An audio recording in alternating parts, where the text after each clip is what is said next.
Olen Lauri Nykänen ja toimin MiPro Oy:llä projektipäällikkönä ja teen myös pääsuunnittelijan tehtäviä. Olen ollut talossa 18 vuotta. Työhön tuo vaihtelua se, että on mukana jo heti alkuvaiheesta myyntiprosessissa ja sen jälkeen siirtyä itse projektivaiheeseen ja näin ollen nähdä koko projektin elinkaari aina sieltä tarjousvaiheesta siihen, kun projekti luovutetaan asiakkaalle.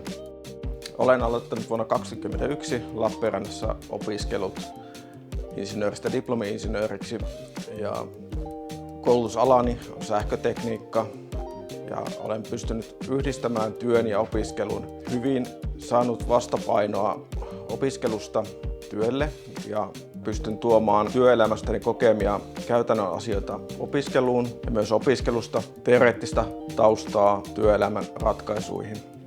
Tällä hetkellä kun teen opinnäytetyötä, niin tähän olen saanut myös työnantajapuolta joustoa, että pystyn käyttämään työaikaani opinnäytetyön tekemiseen ja olen saanut myös hyvin ohjausta työnantajalta tässäkin vaiheessa.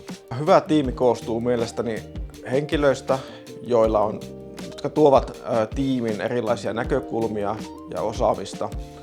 Ja tiimin välillä myös on tärkeää, että on hyvä keskusteluyhteys ja saadaan tiimi ikään kuin puhaltamaan yhteen hiileen.